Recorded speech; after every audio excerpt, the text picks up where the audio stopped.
Okay, are we live? Okay, I'm gonna end this because just cause. Are we live? It's not titled right. Let me edit. Let me just quickly edit the shiznit backgammon. What is it? Impromptu match run through. So as I said, I've probably seen this match because I've watched all of the YouTube matches billions of times. That's how I spend my time. So back in Petko Kostadinov versus Daniel. Sorry about this. It'll be over soon. Just want to get some sort of. Oh, it's still not working. YouTube is not receiving enough video to maintain smooth streaming.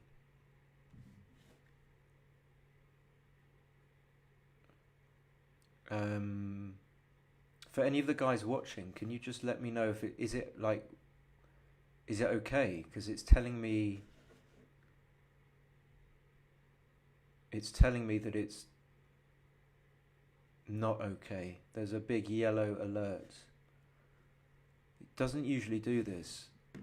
There must be a reason.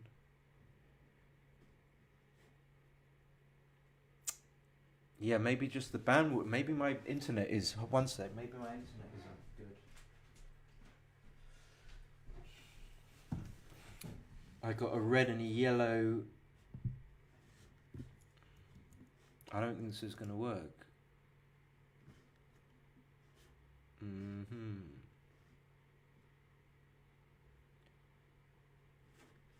Open widget. YouTube is not receiving enough video. Why is that? I think it's just my internet connection is poor. Let me try changing my network. So I'm gonna should on pretty quickly.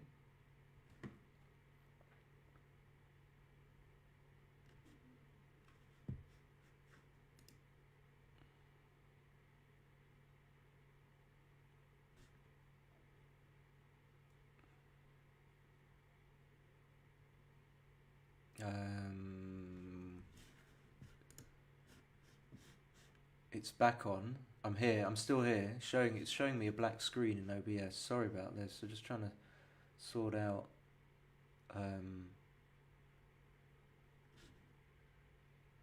Sort it out, innit? I'm just trying to sort it out. Okay, I think it's good. Let's just go with it. All right. So let's make this interactive. So just shout out stuff. I'm just gonna wing it and try and pretend I know what's going on. Oh, by the way, I also check out really weird but brilliant channel I came across. I think by Matt Reclitus called The Chouette Show, and basically I didn't get the format really, but it's like a chouette, but instead of actually playing the backgammon, you have quiz positions, and you can double and you can get more points, and you get points according to how bad your opponent's errors are. But the main thing was, I'm just doing it again. The main thing was the positions were fucking impossible. I couldn't get them at all. So kudos to people. They were doing really well. Really difficult positions. Check it out, The Chouette Show. Much better than this channel, that's for certain. Okay, now it says stream status is poor. That's fucking me off. Can anyone tell me if it's okay? It says I've got 4 people. Alright, I'm just going to carry on, try. Okay, so let me just get my bearings. So Daniel's on the top playing orange. 11-point match. Starts with a 3-2.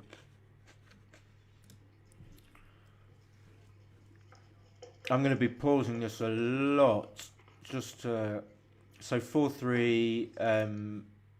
yeah, Petko's going to hit, bring one down. This is like standard play. Obviously, it's close. You can bring one up as well.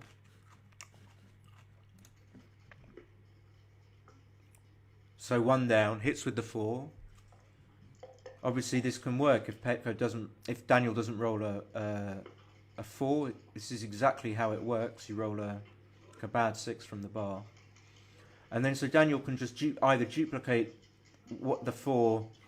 Okay, so Daniel, chill. Daniel tries to come out, but he could have. I mean, the choice is.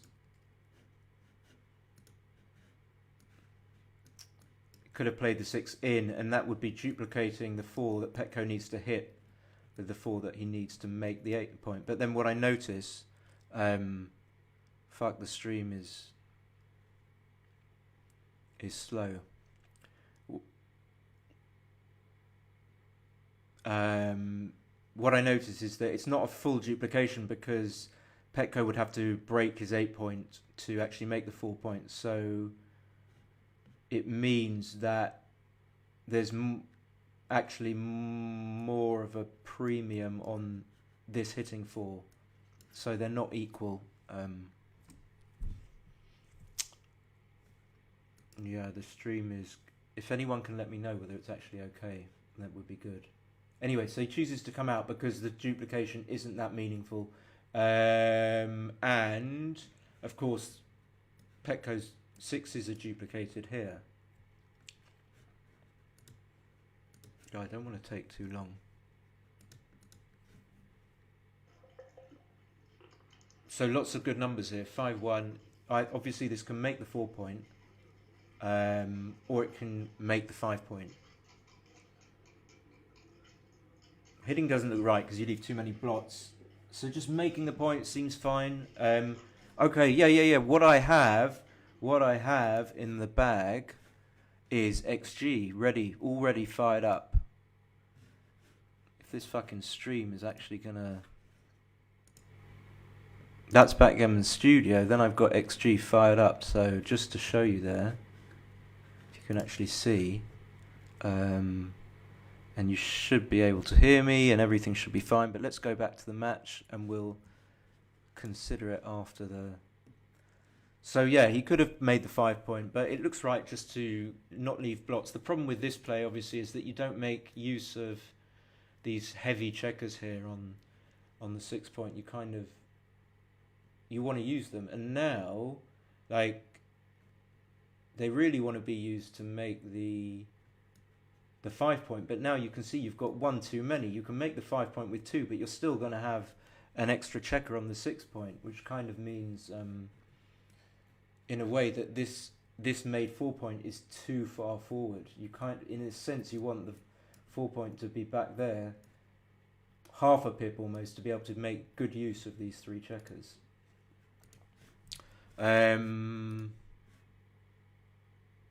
Sound a bit low. Okay.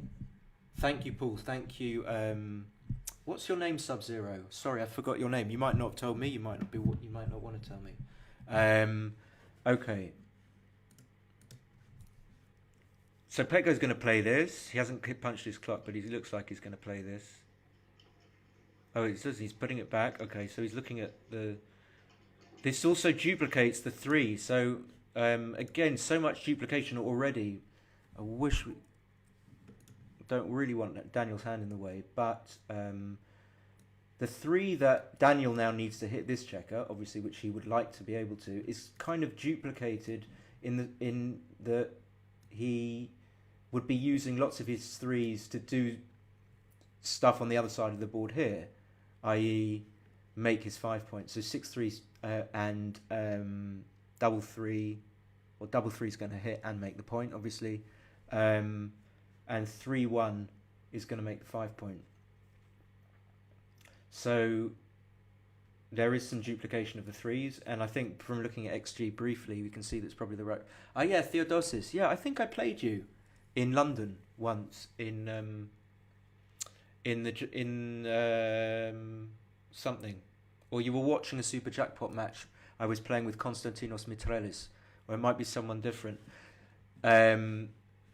So yeah, what I'm saying is, duplication of threes, making it look like this is the best play.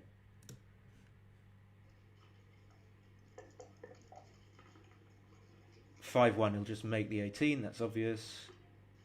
So now Daniel's just got himself out a whole lot of trouble. I mean, I don't know what kind of level you are. Sub-Zero, you're obviously an amazing player.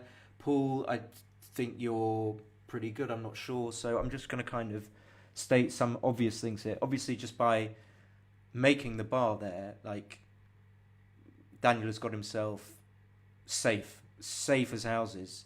And it's almost like Petko's hard work in making the 5-point has all gone to pot. But if Daniel ever has to leave a shot again, then at least Petko's got that point. Okay, so now he's going to split.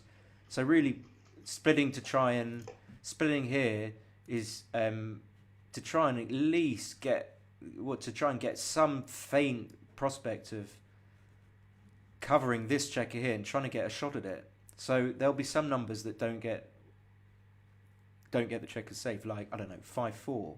You're going to be leaving shots, and then Petko will have more numbers.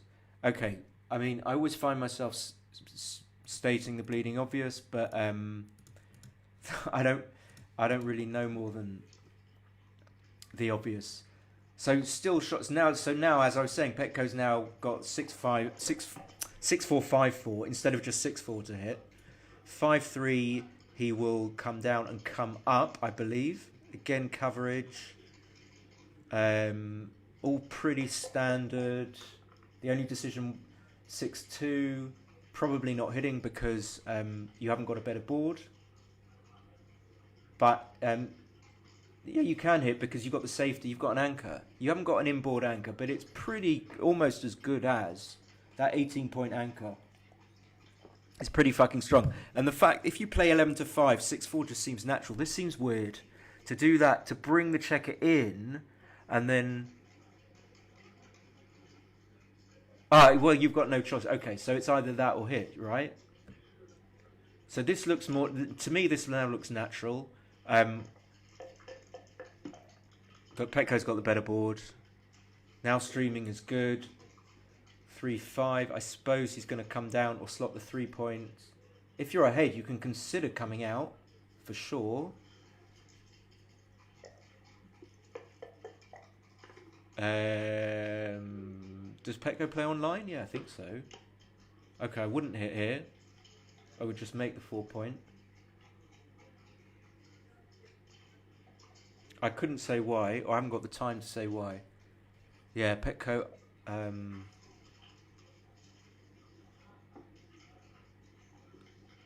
no need to hit, really. Who's the cool guy in the black cap and the black sedan? That's just... Okay, that's going to come around and probably... You don't want to have to slot the point, but you don't want to leave a shot. So it's a really even game. Again, Daniel's got a decision, right? So does he slot the 7-point? Does he play... yeah, you can just play and pay off to a 1-6 or a 5-2. But it looks weird to do that. So what looks natural to me is this, making the bar. Now this leaves no shots. It could be right. It could be right. We will see. I'm going to look at the XG afterwards. So not the best, but Petko managed to make another point at board. He just wants to come out. Really simple. It looks like he's ahead in the race. Daniel wants to make the bar point, but he's unlikely to be able to do so. So now he'll make the 9. Daniel's kind of playing slowly. I mean, he's obviously... for people who don't know Daniel Sorensen, he's like a super strong player. But sometimes we can... I'm just going to pause it. We can kind of con ourselves into thinking we need to think a bit more than we should about positions. And that can... If you're a bit of a thoughtful player... I mean, in my experience, I think I'm a thoughtful player. It can unsettle you, and you tend to lose confidence in your ability just to spot the right play immediately. And for me, like a play like 13-9 is just obvious, so no need to... And this is the nuts. And it's just a pass, so it's almost too good afterwards.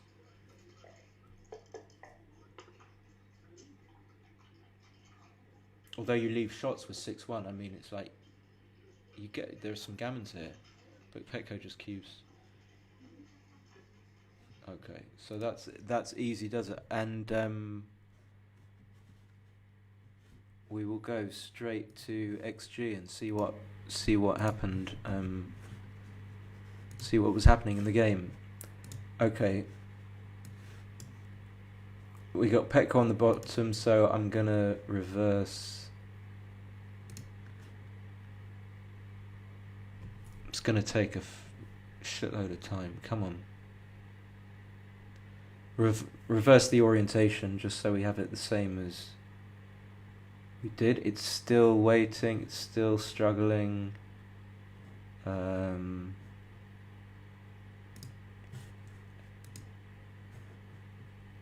And I chose the wrong. Okay, here we go. So we had Daniel opening with the 3-2. The 4-3 was right. The 1-6 was right to come out, although it was very close between slotting the 5 point and coming out. They're both even actually, so no big deal. And then it was right to make the 5 point. Just looks so much better. And again, the duplication of the threes is meaningful. You so want to use the 3 to make the 5 point with 3-1 and 6-3. And to a lesser extent, 5-3 will make the 3 point, although that's not as strong for red as the other threes. And 1-5 just gets Daniel to an even game. Now he's got 49.8%. 2-1, standard. And I like the hit, but it was very close. Okay, so what I didn't see was that you have to play 11-5, it's forced, and then for some reason when you play 11-5 and it is forced, it seems forced then to play. And what I mean by forced is another way of saying it seems like an obvious play to make to then hit from the 4 point, but yet for some reason the way my brain sees it is that if you just play all the way to there, you don't get that sense of having to hit with the 2.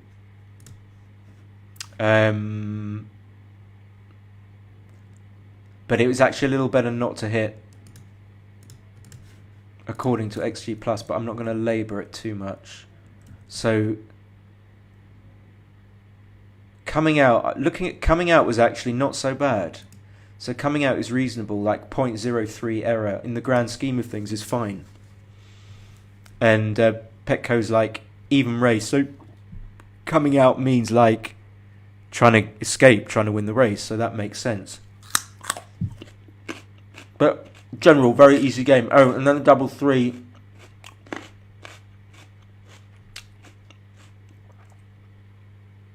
So we can see, hopefully we can see that we don't want to give up the mid, right?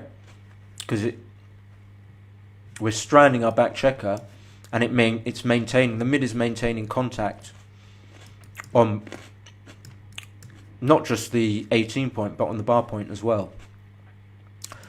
But it just seems like normal to have to give up the mid. But as we can see with XG, it's not. It's so important to keep the mid that actually it's much better to just leave a blot on the ace point like this.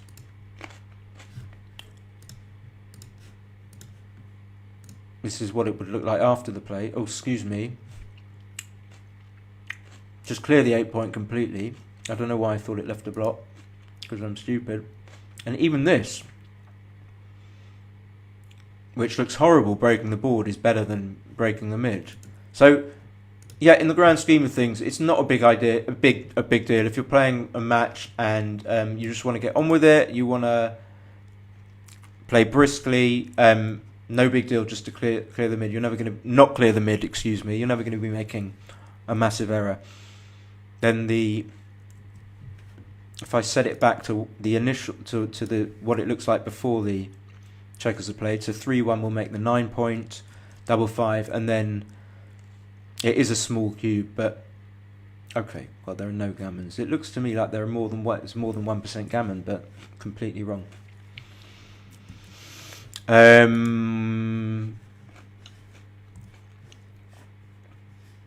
if anyone has any just comments,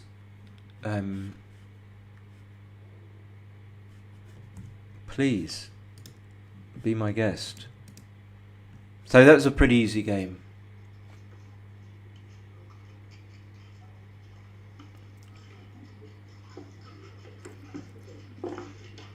One 0.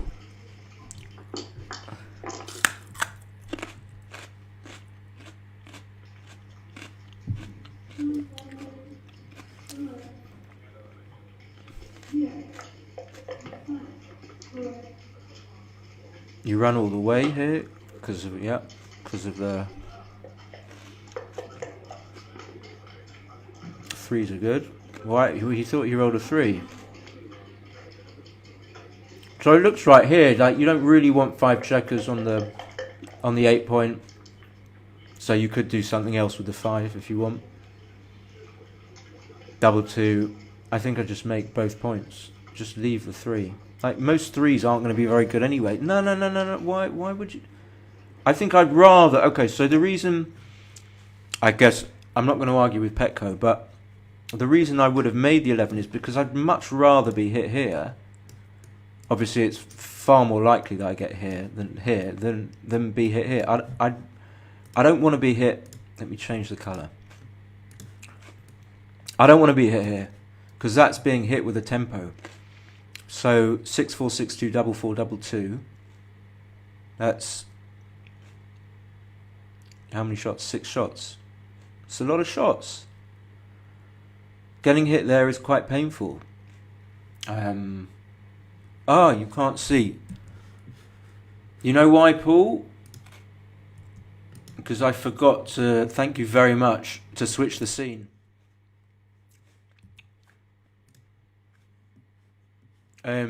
Let's just go back. Let's go back, class.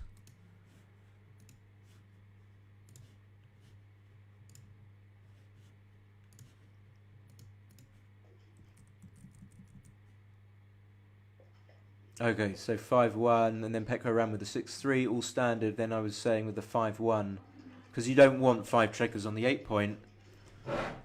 You could do something else with the 5, but we won't labour it because it's boring. And here, yeah, we got to the point, I would just make both points, but Petko decides to bring it all the way around. I'm not worried about getting hit here so much with the 3.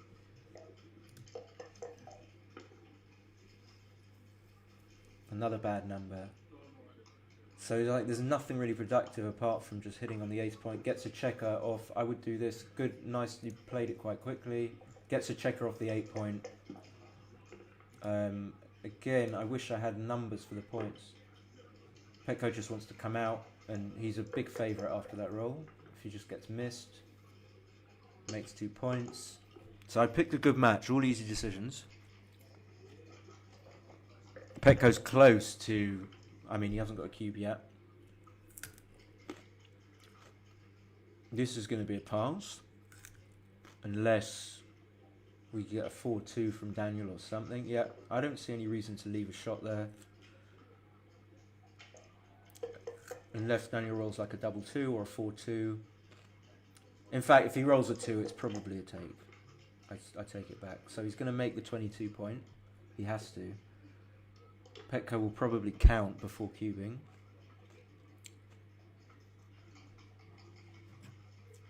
But it's like, you know, just from a live point of view, it's like, you probably don't need to count this. He can see, he knows that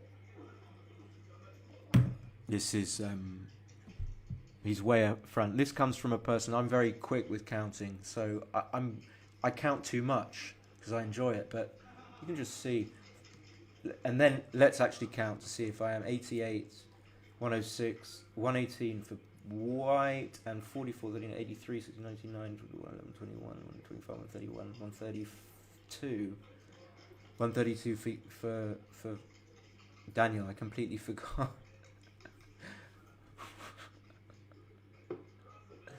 Whatever.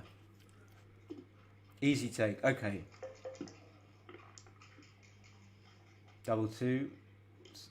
But you can make the... I would make the 5... So if you're way ahead, I don't think you need to make the... I don't think you need to... Okay. It's not letting me. It's not letting me. So fucking fiddly. What I click on and... Okay, with the double two. So if you're way ahead, with this double two, what I just thought is that on first glance, and I'm not doing a deep analysis here. On first glance, it looks like the safest way to bring it home, and that's what you want to do. You want to bring it home is to make the 5 point here. And what I'm thinking is that if you are a long way up in the race, you don't need really to be making this 9 point here, which blocks Daniel's double six or Daniel's sixes. Because I don't think it's as safe as making the 5 point. Of course, I could be wrong in those contentions. I could be wrong that it's equally as safe, or it might be just a tiny bit less safe to make the 9 point. And if that's so, then making the 9 point is fine.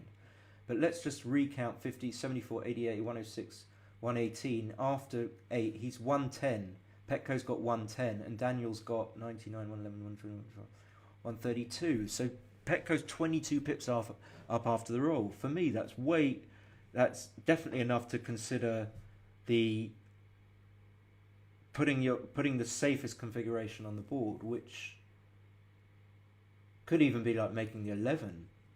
Some weird making 11 and then 4 to 2. But I think you can make the 5 point, look at all these horrible arrows, and then yeah, maybe it's not that safe. But anyway, the thought is there. So I'm looking to try and get the safest structure, and maybe I would have ballsed it up and found the fact that Petko plays this quickly suggests that he's very comfortable with the play, and that says a lot.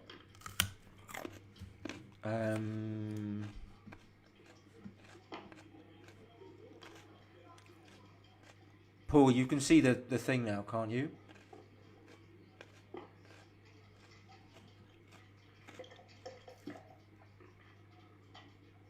Just 2 down, so just 2-6.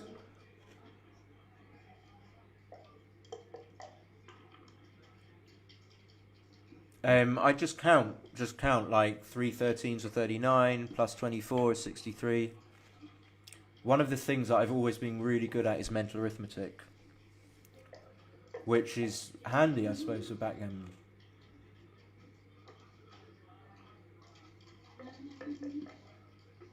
So this is an easy bring home.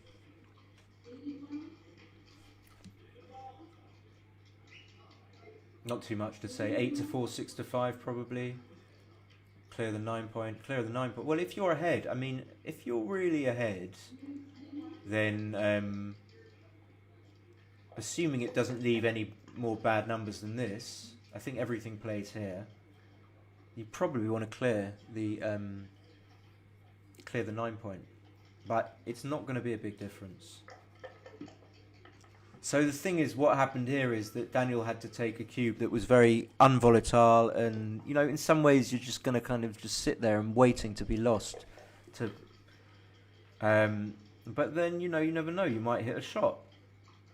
I don't know that he doesn't hit a shot. I don't remember this game.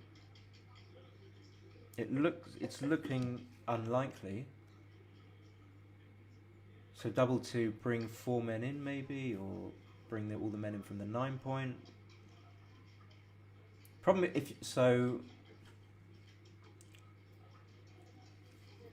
my hand play is just clearing the 9 point. I wouldn't actually go for clearing. So if you bring all these 4 in, why is my stream? If you bring these 4 in, obviously you leave a massive gap, and any beginner knows that doesn't look good, and it doesn't look good to me. So you probably don't want to play these 2 in, because then you would have to stack these two men on your 7 point. You would leave yourself in an ugly position. So I would just bring 2 men in to the 5 point.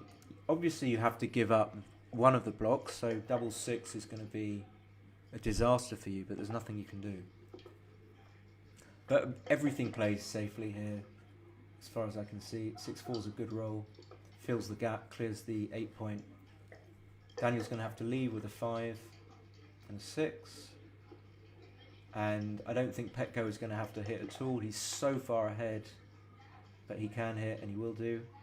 If you can, obviously you do. There's not much that can go wrong.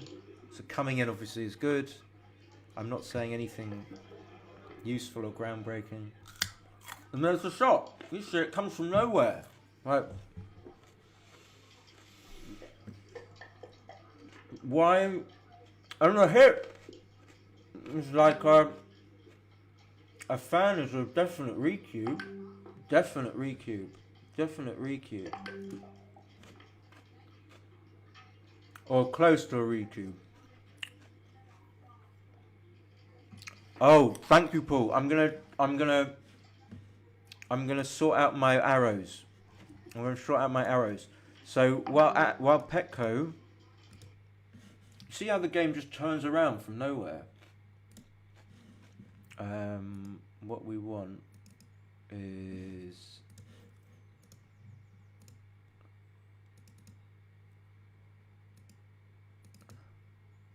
okay. I know why. Give me 1 sec.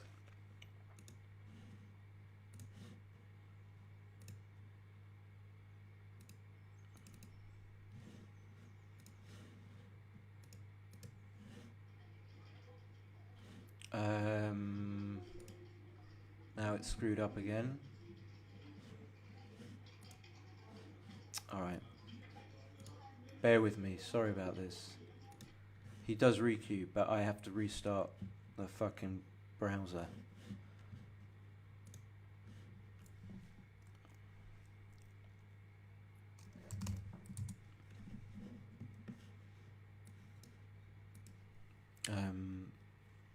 One sec.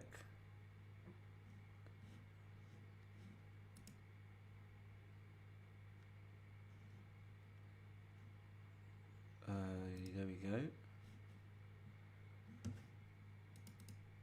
We want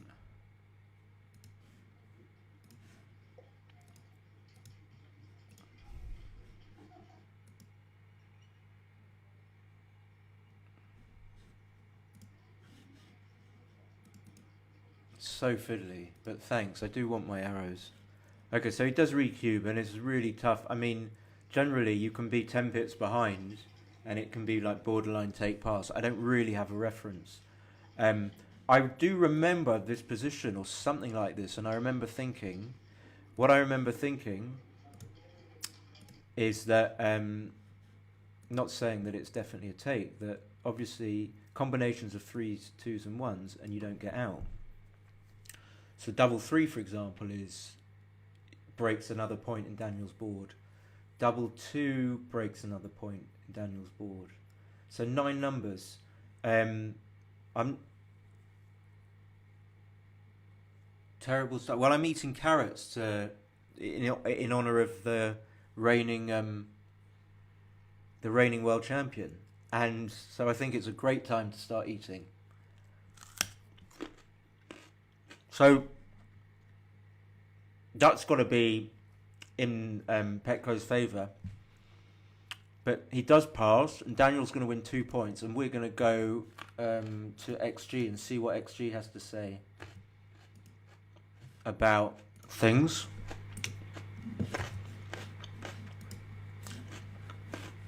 I haven't quite mastered all this fucking clicking I have to do, and it's all so slow.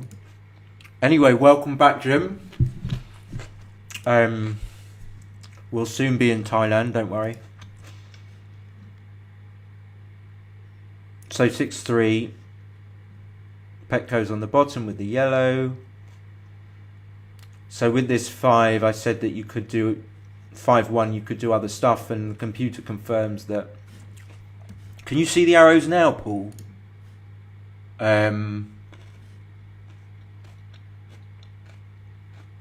Should be able to.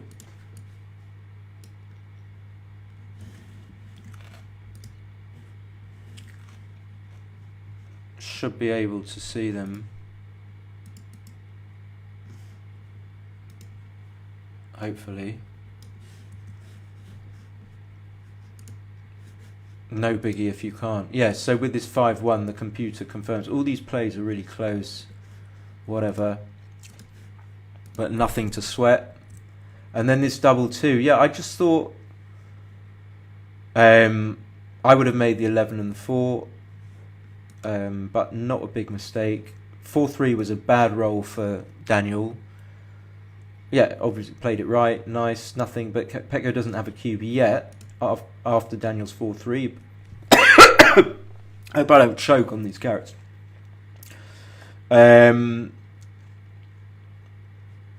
It's kind of far off. Double 3 misses, but it makes 2 points. So double 6, massive joker. Like next to double 5, the second best roll probably. And the take is, so these positions really interesting for the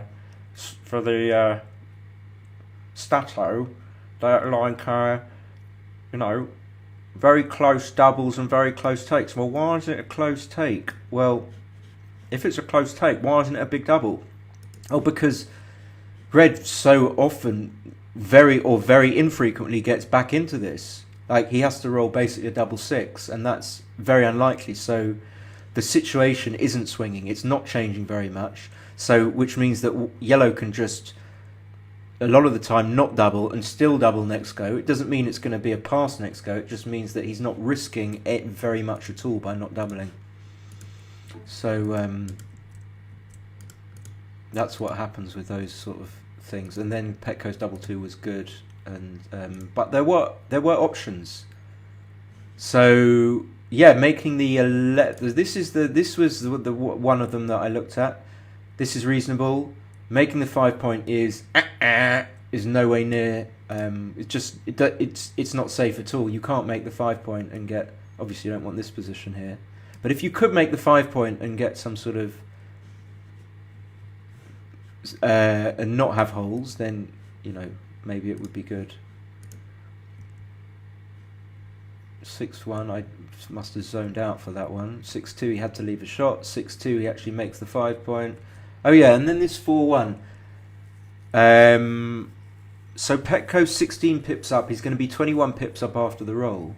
Yet, it's not quite right to clear the 9 point. Oh yeah, because you leave yourself some bad 5s. So this is what it will look like after you clear the 9 point, right?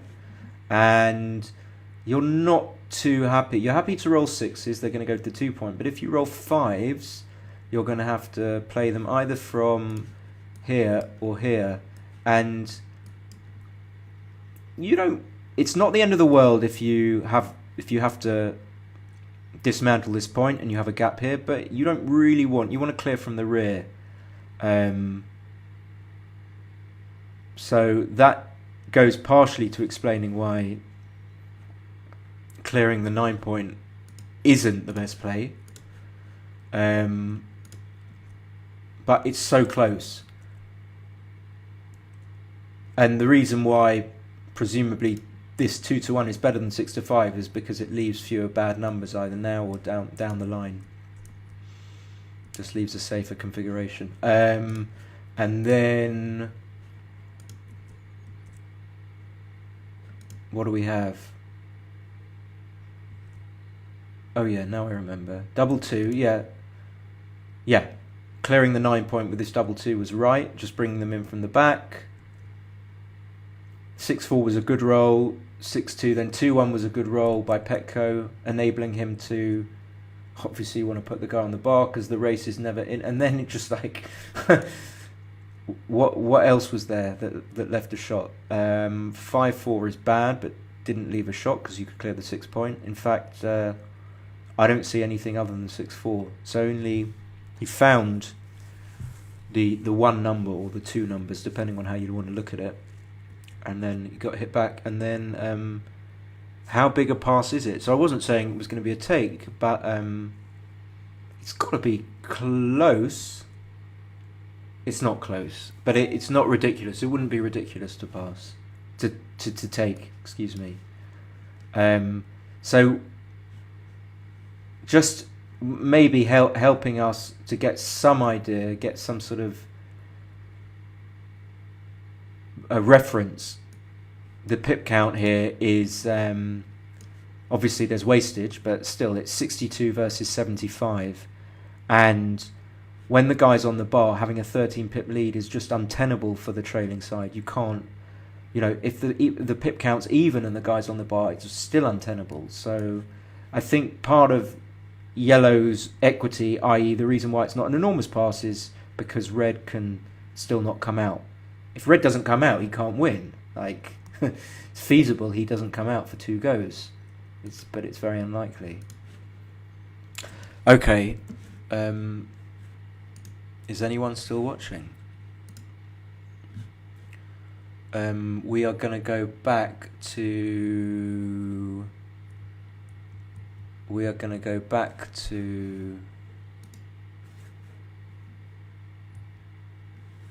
Where are we?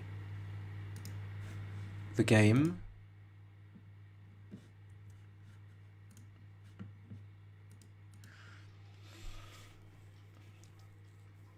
So a bit of a harsh one for Petko. Oh, it was only a small take. Tell your friends, in fact, why I've only got 2 watchers. This is insane. I should have at least 3 or 5. I mean, this content, come on. I'm going to get myself another carrot if people don't start watching.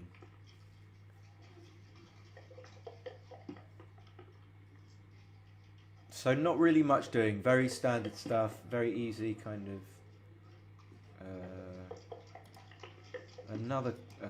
even more,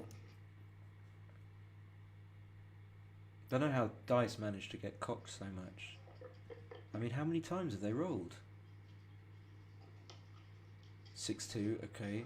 Petko's going to roll a 5-1, I'm guessing, or a 5-4. Okay, double 5. So we know that if orange fans here, it's definitely this score a pass, but small, because this is just a pass. So Paul, as you're here, I'm going to dedicate this to you. I don't know if you know these.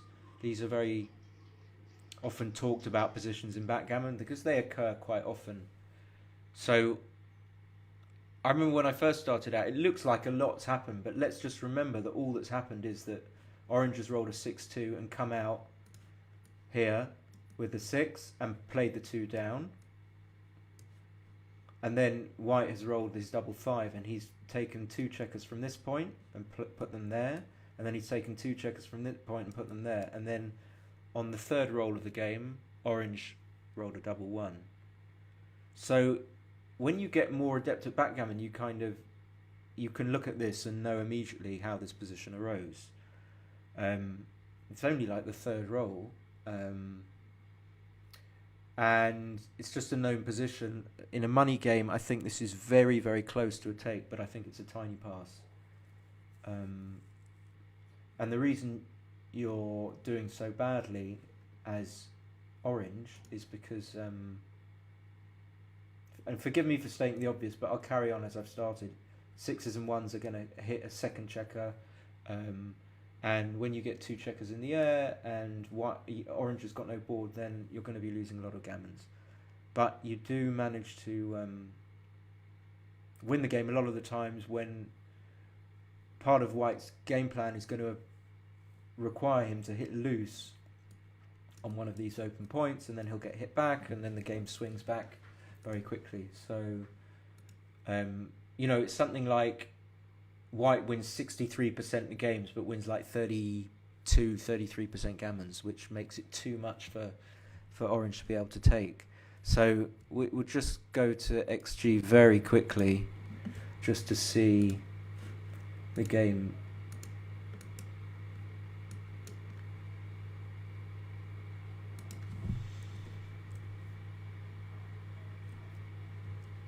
There he goes, double 5, then the fan, and then at this score it's a massive pass. But for money it's a lot closer. And the reason why this is a bigger pass than it is for money is because Petko is trailing in the match, but also because he's an even number of points away from the number of points he needs to win the match, and that means that even number of points are more valuable to him. If Petko was at say 2 and Daniel is at 2 all, then it would be a smaller pass for Daniel, because the value of those 4 points is less for Petko than at that score than it is at the current score, which is 1-2. All right, let's go back to the match.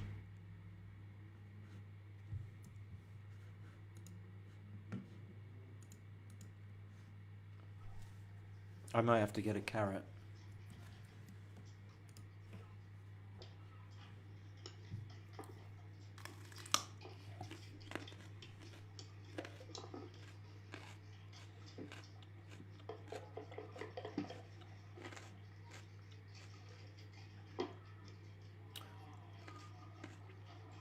Okay, 4-2. 4-2-6-5. So who's favourite here? I think, well, Petko's on roll, so probably Petko. Definitely favourite now.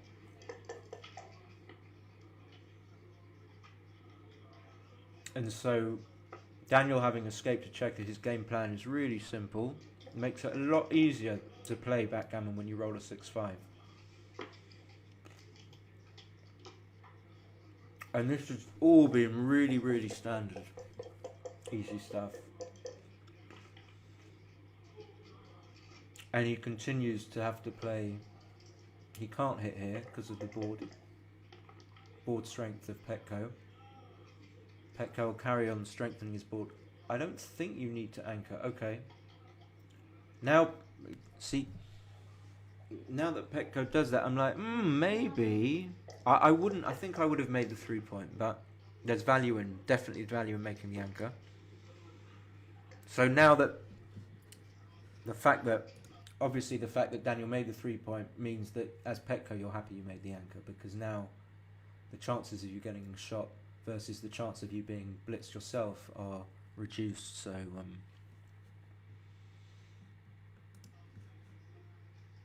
Petko's definite favourite, close to cubing. I would say not quite a double just by looking at it for 2 seconds.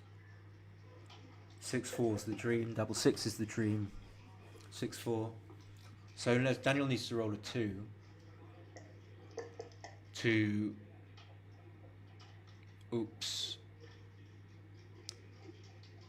So this is the first real decision of the match. If I'm coming up, actually it's an easy. It makes it a lot easier, this decision, having spotted, and obviously Daniel will spot this very quickly, that if Daniel plays this checker to the 7 point, if he plays this as the 1, then he will be duplicating the 3. Why can't I do my arrows properly? So there's a 3 is going to need to hit there, and a 3 is going to need to hit there, so they'll be duplicated. And that works obviously in Daniel's favour. So I think Daniel's going to have to play 24, 22 and 8-7. And then Petko's going to cube, and then Daniel's probably going to have to take. But it could be awful to even consider taking. But the fact that Daniel manages to get to the edge of the prime must be a good thing for him. But the fact that he has to leave another block is obviously means he's going to leave. Why would you dupe them? Okay. Means he's going to. This leaves fewer shots, obviously. So leaving that man there only is 11 shots, whereas if you leave it there, it's all the 3s plus 2-1. So the cube is like very, very easy. But okay, so he does pass, and it could well be me just wanting to take everything. It seems like it could very well be a big pass. It seems very reasonable to pass. So another kind of, at least for them, pretty easy game. And let's see what XG is saying about it. Yeah, I think it looks like it feels like it was a pass, judging by. Yeah. But we can still see which the best play was, even though with the 2-1, even though it doesn't matter what you do because you're going to have to pass the cube. So 4-1. And Petko's 5-3. So it was close, but in fact it was right to make the anchor. Fine. Yeah, this is just like a huge. But the best play is actually to play 24-22, 8-7. So it won't be as big as of a pass. If you play 24-22, 6-5, then your position is a lot worse, or a little bit worse. Alright, never mind. Either way, it's going to be a big pass. So it's possible that I would have taken that, but hopefully not. Hopefully not. So a 2-all.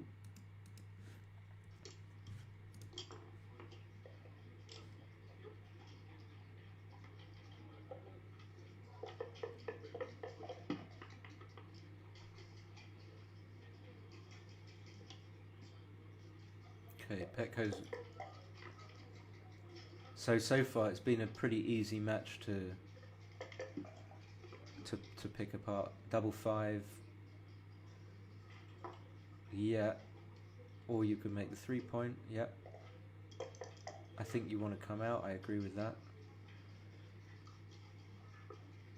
Now, as Daniel's like kind of looks to be behind in the race, he probably doesn't want to split, and people talk about like splitting into.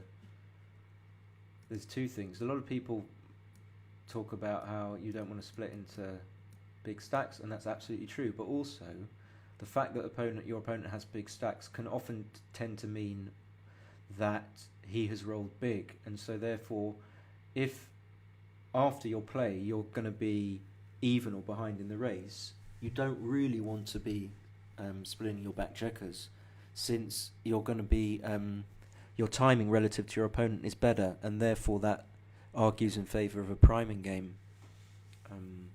So you can just basically leave your back checkers there, standing still, and your opponent is more likely to crunch than you. Is going to be more likely to crunch than you. So that's why Daniel's 3-1 play, he didn't want to split. This is a tricky roll for Petko because he kind of wants to come up, but then if he does, then the 3 is going to have to. He's either going to have to leave 2 blots in the outfield and play 13-10.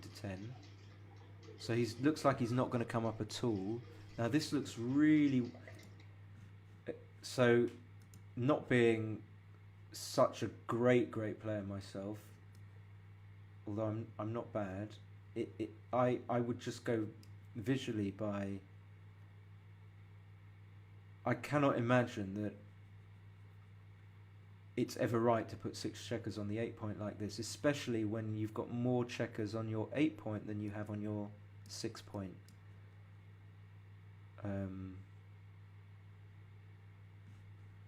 Why? It's difficult for me to explain why it's more important.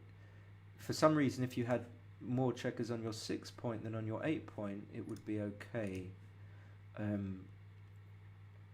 But anyway, judging by the fact that it just doesn't seem that it could be right to put 6 checkers on the 8-point, I would therefore go for another play.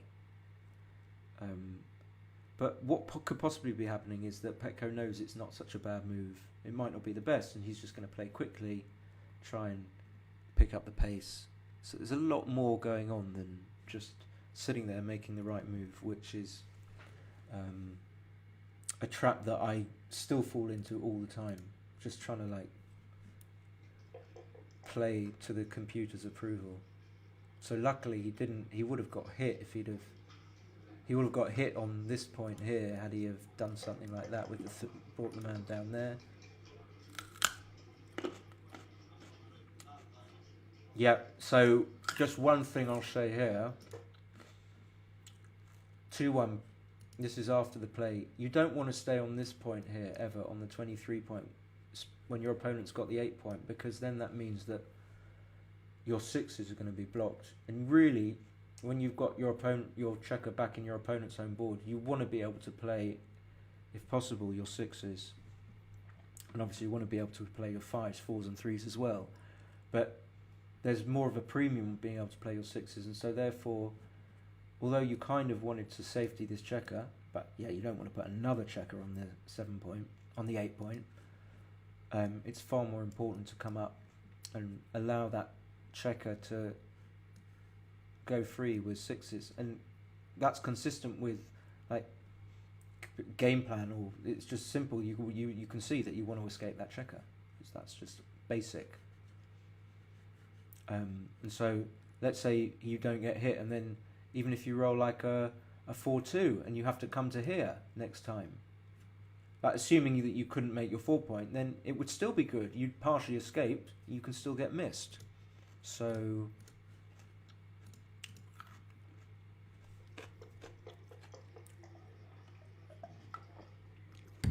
obviously hitting. And now Petko comes in, it's an easy take. If he makes the anchor, I mean, it's an easy take. Okay, so we won't say anything more. Now double 2 looks like you make the 9 points, so he does it quickly and kind of thinking about, but you can make the 16 point for sure. That's a contender. I didn't see that. For sure it's a contender, and this is like now a decision. It's like basically dependent on like, is this more of a thorn in Petko's side than it is a liability for Daniel? You know, it's difficult to say, but of course if Petko rolls double 1 or double 3, doesn't have many good rolls, but he has some, then this is looking pretty untidy back there, and you're going to be unhappy. But if Petko rolls like a 6-5 or something horrible, he might have to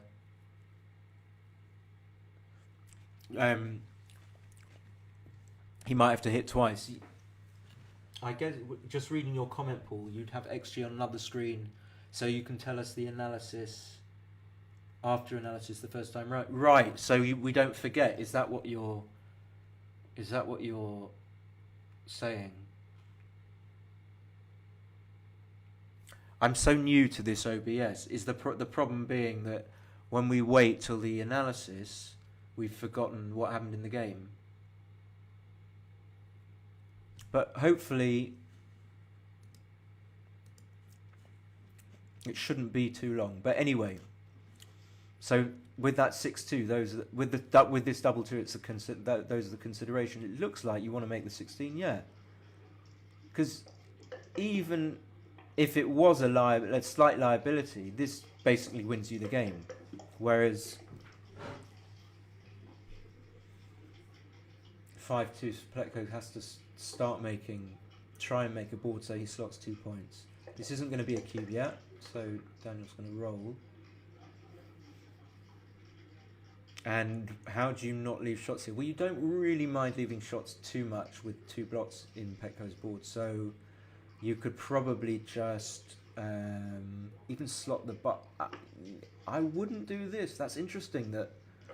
So, I mean, usually again, more of an instinct thing than anything, you don't want to leave the back anchor because that's your last bastion of defense.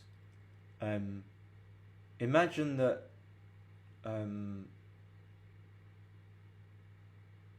okay, don't worry about that. Let's not imagine anything. But I would have preferred to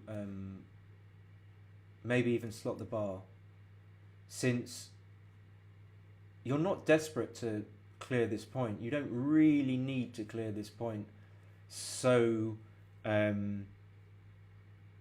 critically in order to be able to win the game, and before you win the game, in order to be able to have a double.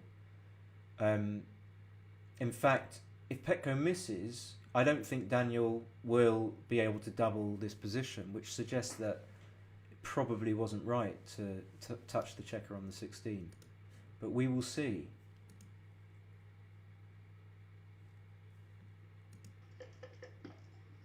Yeah, I'm I'm just trying to make it thorough. I take that on board, Paul. Yeah, we can dispense with the XG. So the race at double six is just if Petko's in the race, he's just going to run. It looks close.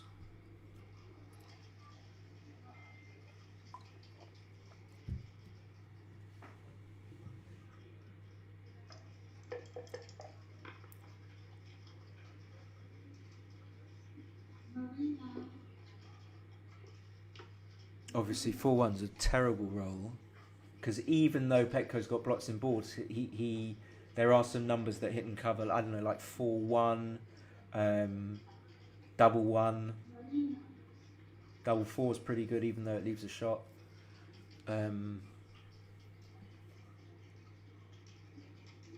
Next time I have to try and work out how I can do XG on the same screen. But it looks like Petko's slightly ahead in the race, but so here, is he going to be able to hit?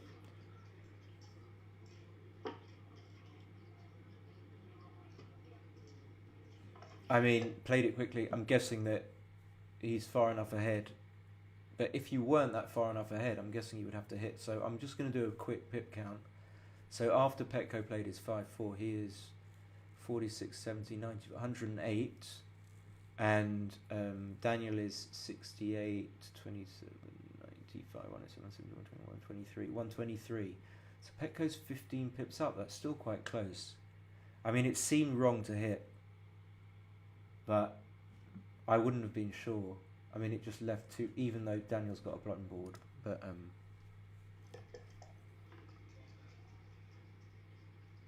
so 12 pips. If Petko doubles, then Daniel can take, even though Daniel's got checkers kind of wasted on the ace point. Petko's got a very good distribution. Daniel's got balls distribution, but easy take if Petko doubles. They say you need 8% in a race. Let's assume this is an even score. So it seems that Petko's got 8%. So in theory, if this was a money game, he should be doubling. And like you can imagine, let's say he rolls double 4, which is obviously a great roll, but then the Daniel rolls like 6-4, 6-5 or double 3. Petko's lost his market. So although Petko was going to roll, he was sure he was going to roll, and now he does double. And while he's thinking about it, I'm going to get some more carrots.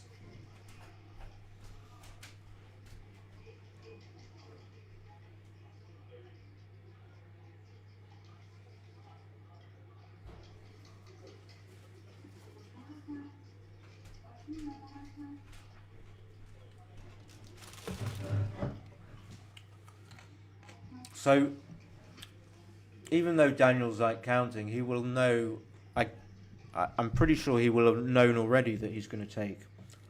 So it's like this thing where you just check, you count. You got so much time. He might even have a running count, but he's just sort of looking. And sometimes you can just use clock time just to chill, relax. So we should always play dice on checkers should stand. I don't see any reason not to.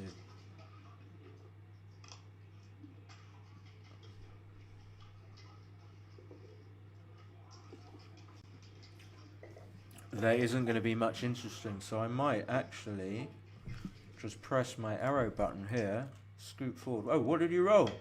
Oh, he rolled a double 6, okay. Okay.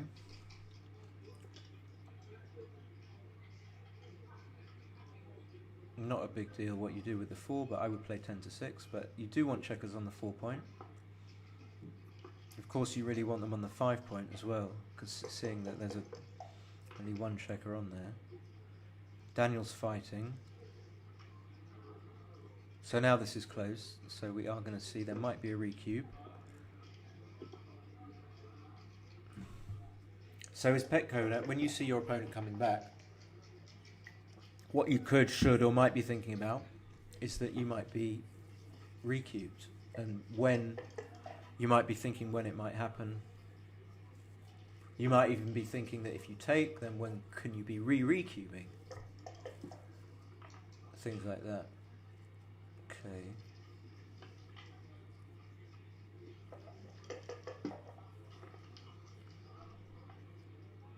So much cocked dice. Wow, double five. So they've both rolled really well in the game. Daniel's still got a chance because of the fact that double five has to take off the 5 point, obviously, and leave a gap. We can see that there's still some chance for Orange to win this game.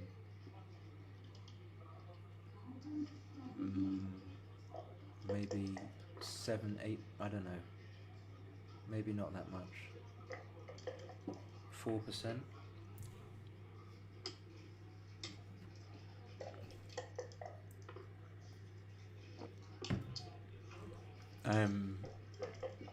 So let's just see, maybe, oh, there we go, 2-1. So probably playing 6 to 5 here.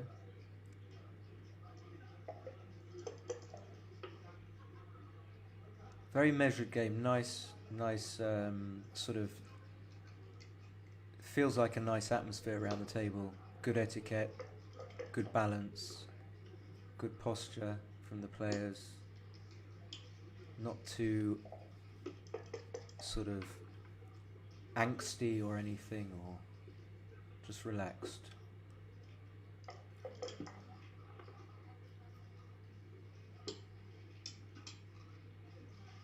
Not picking up his dice before Petko's pumped the clock, which is nice. It's really going to be really difficult to. Do you play 6 to 4 here? I don't really know. So if you one of the idea here is that if you're well behind, you need to make some of your big doubles good at the cost of making your other numbers not that good. Because if your other numbers aren't going to win you the game, but your big doubles are. That's it. So what happened? What happened in that one? Well, we are going to go to XG to Paul's displeasure.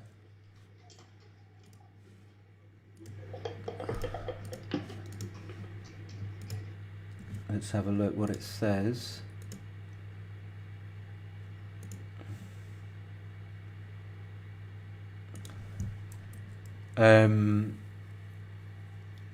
So Petko's double 5. Yes, so this is what I was talking about. I think it's valuable to look through XG because we can have a look at the plays and sort of not just see what was right, but we can see the ranking of the plays. So my feeling was that you had to come up, and it is right. The computer says 24, 22, 9, 6. So if you come up, then you don't jostle another one loose and play 13, 10, which would be down here.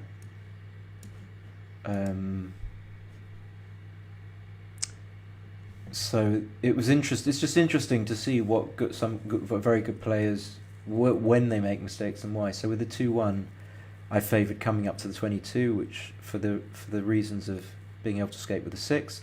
Then Daniel rolled the 6-2, and then this double 2, which became a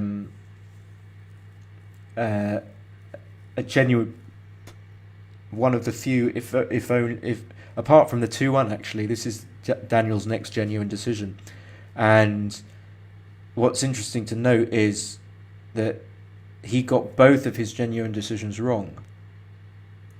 And the computer wants to make the 9 point.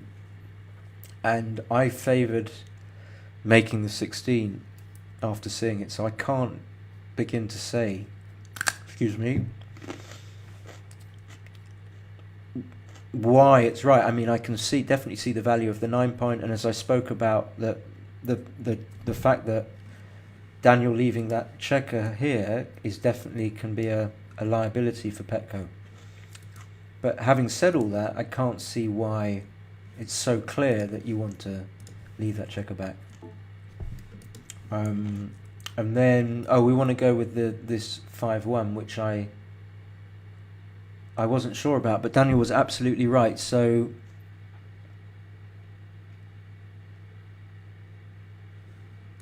you do want to clear the 16 point, but actually coming down, doing something else wouldn't have been that bad. And perhaps the reason you want to clear the 16 point is just because you're ahead in the race, and even though you can't double next go, you still want to do it. Clear from the rear. Petko's double 6. Now this 5-4. Now he's going to be 15 pips up after the roll, so that's enough. And you can't. So if you were to hit, so what am I thinking about here? So if you were to hit and cover, you leave not only 3s but you leave 1s. So that's way too much. But I'm surprised it's such a big, massive difference. And then it's actually a pass. And this is because, see, this is the value of going through in XG. This is because Daniel's got wastage. So what we can do is, as a quick adjustment, we could, let's say, add, like, let's say 2. We can pretend that these checkers here are on the 3 point. So we can add 4 pips to his score. And we could make it a notional. He would be 1-2-4, Petko would be 1-2-8, and having a 16 pip lead on a 108 pip is way too much. It's close to 14%. And I always go by Bill Roberti's rubric or framework, which is that if you're an 8% favourite, then you can double. If you're and I don't remember this exactly, it's something like this. If you're between 10 and 12% down, you can take. But if you're more than 12% down in a straight race, then you have to pass. And then it changes for, I think, redoubles. You have to have more of a race lead to be able to redouble. But those are the rough figures. And that was it. Okay, let's get back to the catch. I mean, I hope you guys are getting something out of this. I'm certainly enjoying doing it, but, So Daniel won't have thought that he took a pass there at all. And not a big pass, but still it can make a difference.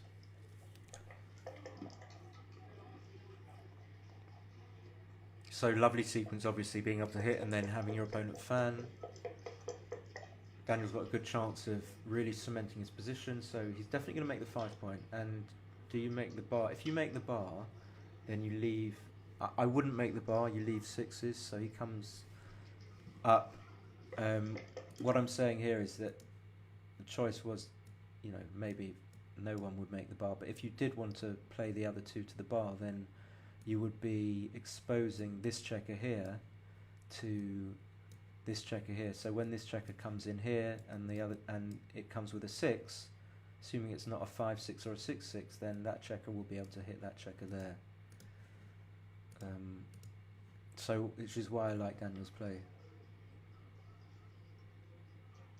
So again, this is just like a hit or not, and it looks like you just make the anchor, but it doesn't. I would make the 21 point here, just visually, without thinking too much about it. If I thought about it, I might come up with a more considered 5-2, definitely making the anchor. So now, definitely, I guess making the bar, but now we can see that Petko's kind of got a bit of a dodgy. His position isn't great, basically. So he's got he's got slight stiffness here. Although he's made the bar, he's still done nothing about unstacking these checkers here. That's one thing. And he hasn't got a board, so he's still got the 1 point board that he started with. Second thing is he's got his 23 point, which you don't want ever when your opponent has their 8 point, which they usually do, and they definitely do at the start of the game. And he's got 3 checkers back.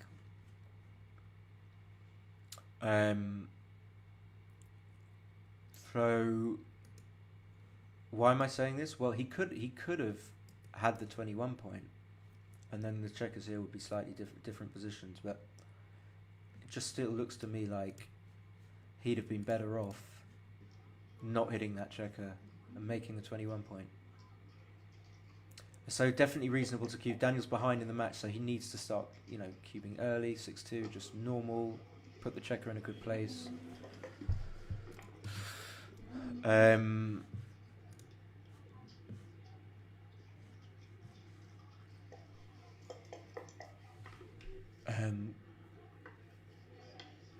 Six. Well, I'm not sure what Petko rolled, but it doesn't matter.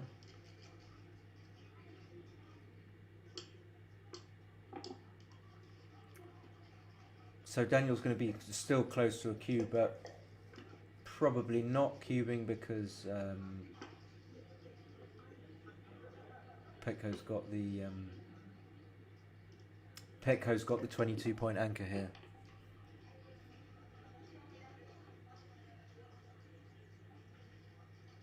I would make the 4 point and the 3 point, but I'm not sure. I want to maintain, like with the first game, I think it was. We want to keep. We don't want to lose contact on these checkers here, and so therefore we don't want to bring these checkers here from the 13 to the 10 point. Again, that's just an argument. It might not be conclusive. It might not be right. And making both points makes the board. You've got a 4 point board now, and the goal here would to say that I'm going to play my 6 out if I roll a 6 and just leave the anchor, and we will be having a 4 point board against a 2 point board. So it can't be that bad to want to leave the anchor in a situation like that.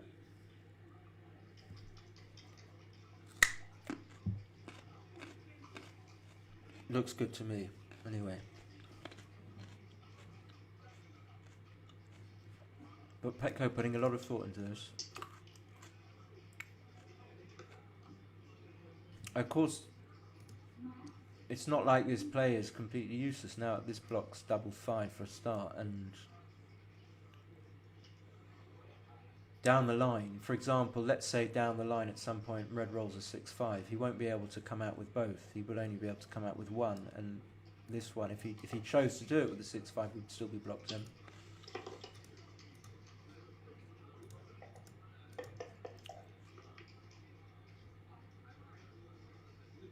So, can you leave a shot against a 4 point board? I wouldn't, but this is this is horrid as well.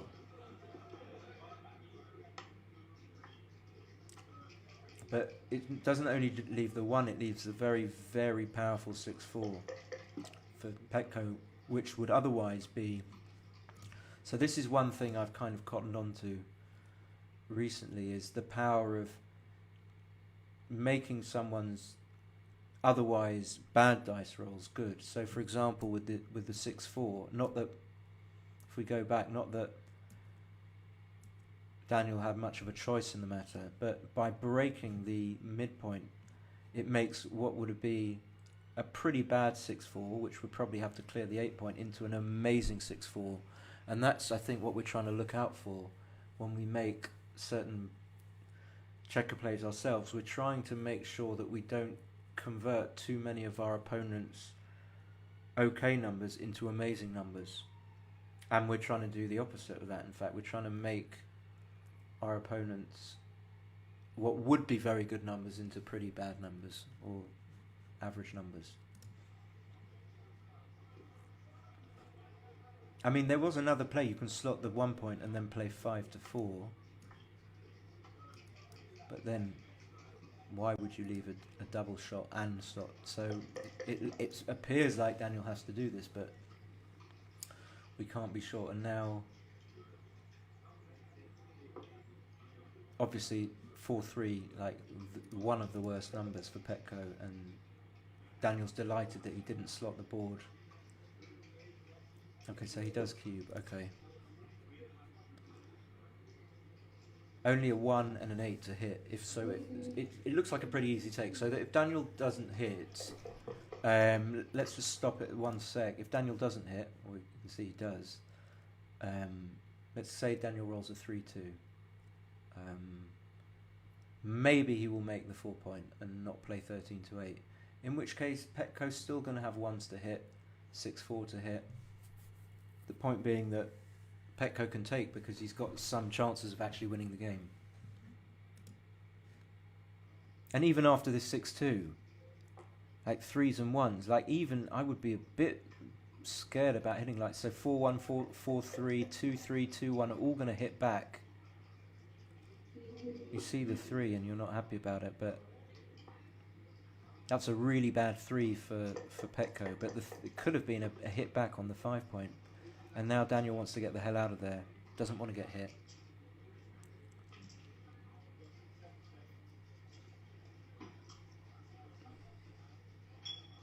Just looking at the best way of doing so. I don't think you want to stay there, because if you stay there and Petko rolls a 3, he will hit with any 3. 3-1, 3-2, 6-3 he would come out and hit if he could. So obviously this leaves shots still, but it doesn't leave as many, it just leaves a 6-3.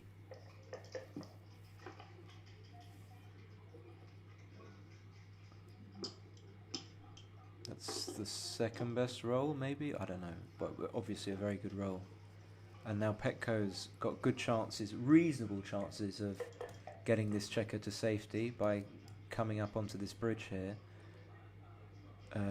The race is... It looks to be still in Daniel's favour slightly, but I'm not sure visually looking at it. Of course Daniel wants to make the 3 point, but can he leave shots to do so? Oh, he can make the 2. I didn't even see this. Apologies. Well, it's obviously... It still leaves shots, that's the point. The point what I'm driving at here is that as orange, we're worried about being hit. So even though we've put the guy on the bar, we're going to be hit with 1-3, 3-3, 4-3. And anything else? No. We're still worried about being hit because Petko has got... Has he got the 5 point board or has he got a man slotted on the ace? I can't remember. But either way, he's got a 4 point board or a 4.5 point board. We still don't want to be hit. It doesn't mean that Daniel's play is wrong. It's just one of the considerations. In fact, this probably minimises shots.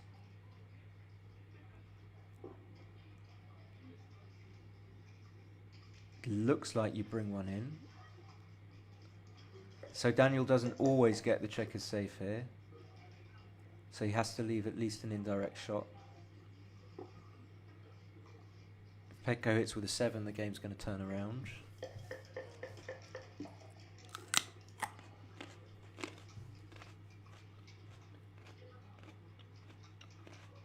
So it's finely it's really like finely balanced, and it's like you do have to be careful. On Daniel's side, he has to be careful about exactly how he's going to manoeuvre. He's just trying to avoid pitfalls. Even though he's behind in the score, he kind of doesn't mind. Losing points isn't that bad for him, relatively, as it is for Petko, because Petko's ahead. Petko wants to keep the status quo. He wants to keep up in the match. But Daniel's, as far as I can see, Daniel's objective here is just to bring his checkers round safely, and it wasn't always a done deal. Again, so there are some rolls here which don't get this checker safe that's on this loose checker, and it's not safe, and Daniel will have to make his 3 point. Oh no, he doesn't have to make his 3 point. Well, this is going to leave all 3s and 7s. So about 16 shots.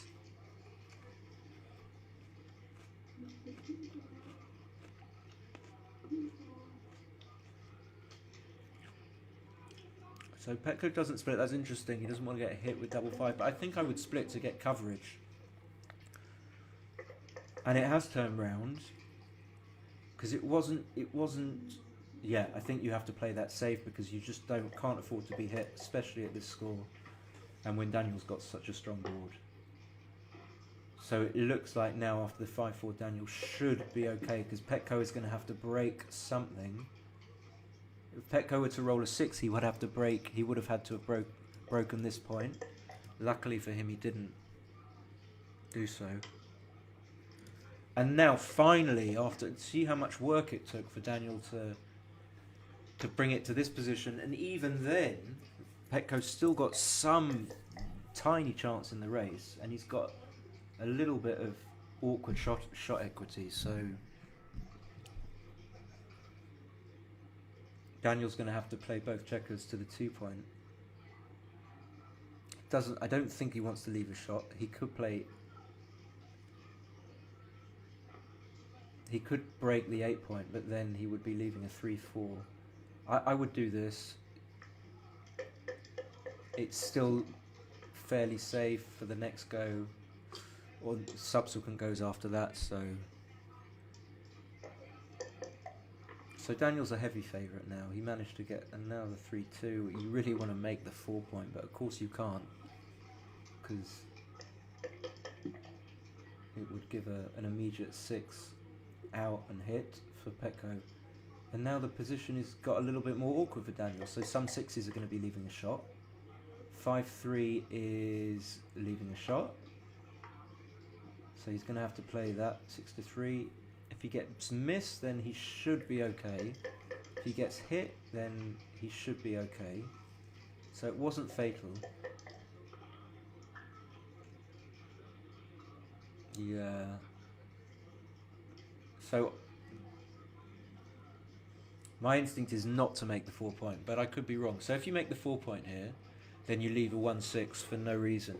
Is that? I mean, and even if you don't, it doesn't roll a 1-6, then you're leaving shots. You're leaving more shots vicar afterwards, whereas this just seals the deal most of the time. Like double 4, obviously, you can't play against, but.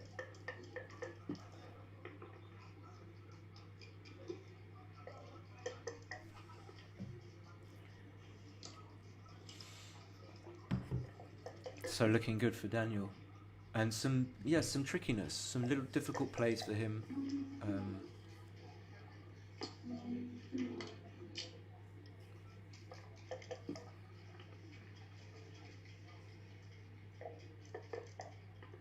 Any questions?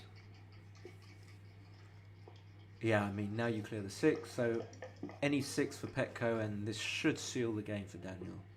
Like Petko's got like. Tiny.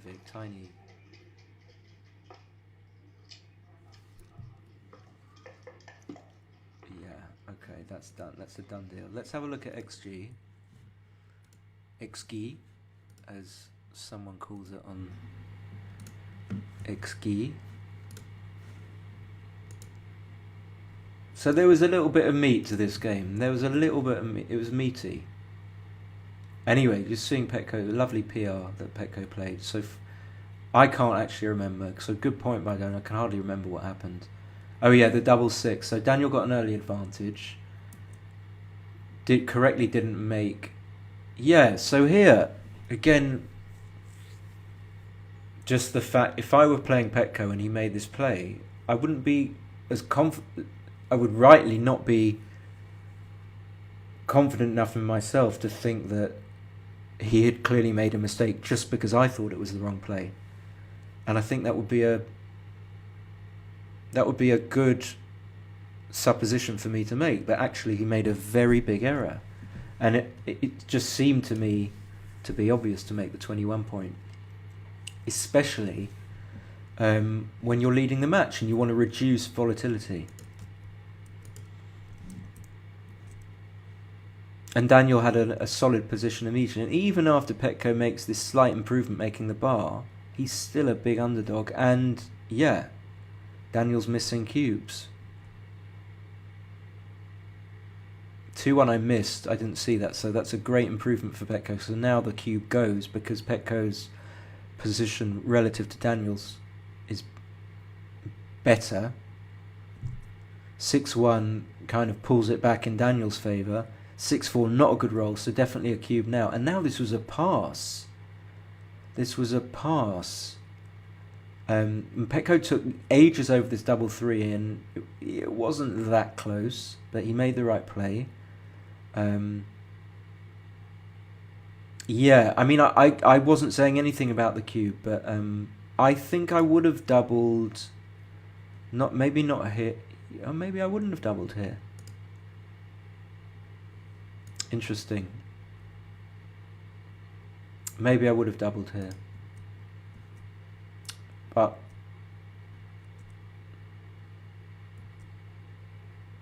he managed to get Petko to take a big pass, actually.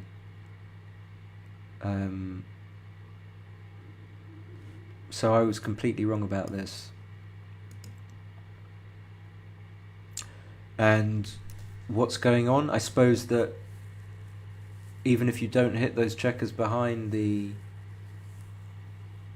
prime are blocked in, even though you've got sixes to come out, your fives aren't going to come out. And it's interesting that this anchor is in fact worse for you as yellow. The fact that you have to negotiate and not leave shots against against this anchor makes it more difficult as Petko. So yeah.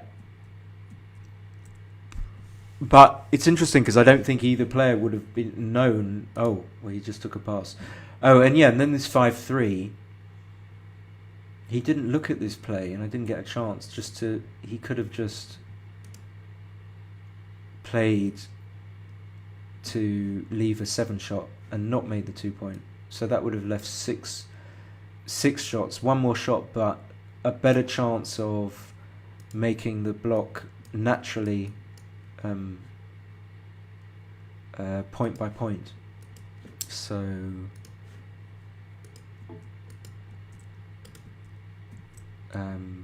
where are we? Yeah, double one was hitting. I would have split the 16 point, and he should have done 9-6, not a big deal. Not much happened here. Not much. Am I going to do another game? We'll do one more game. Couldn't disappoint. Where are we? Let's do one more game.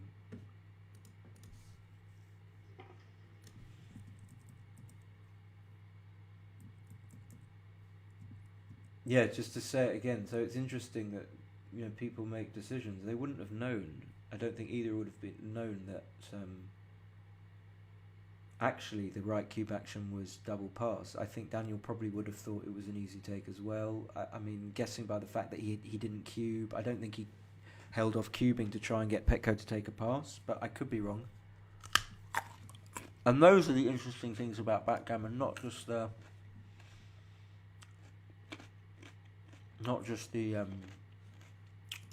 equity.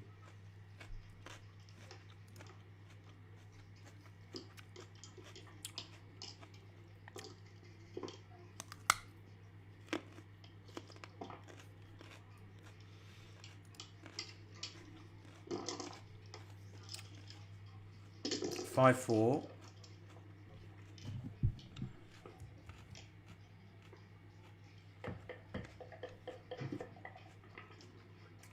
Very measured and balanced.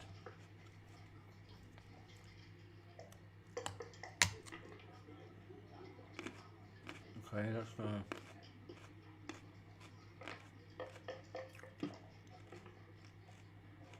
same as before. That was like 6-2 hip, fam.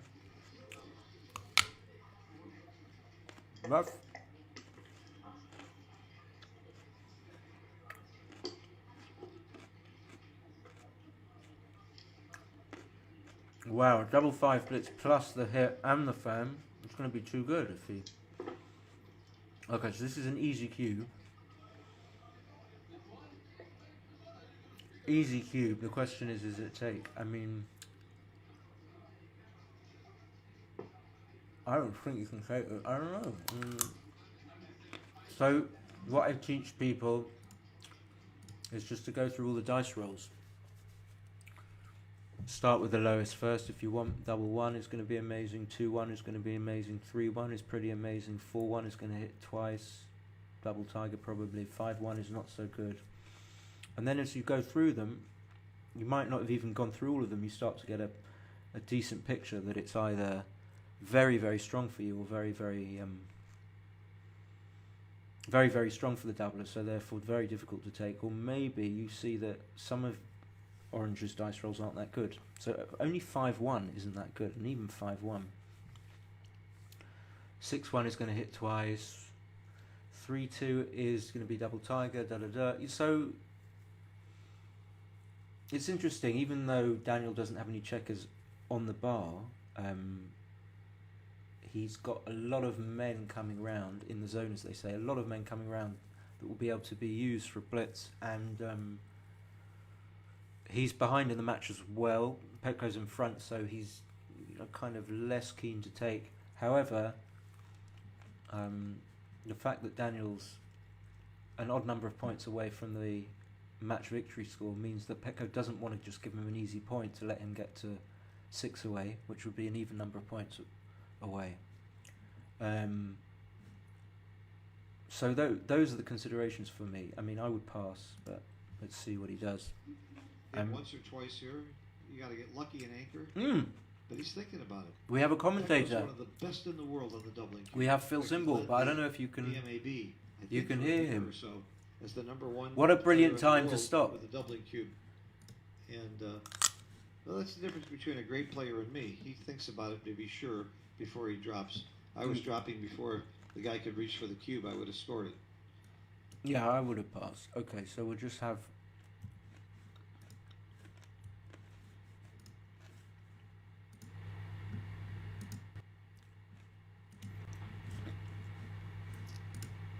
Just as Phil comes in, I will leave.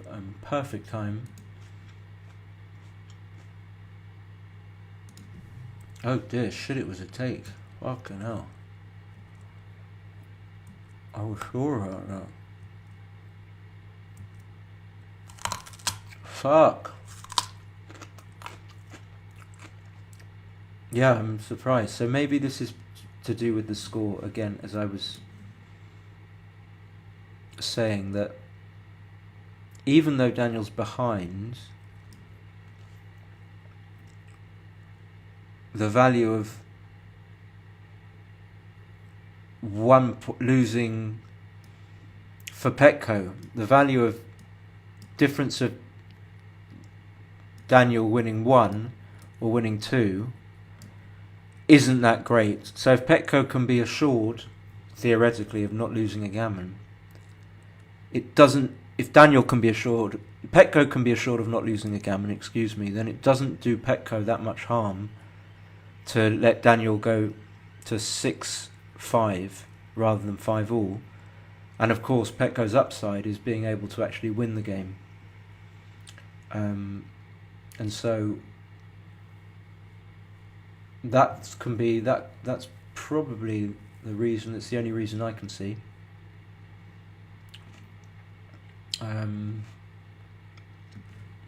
That's going to be it from me.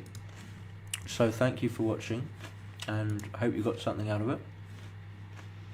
And see you next time. Bye.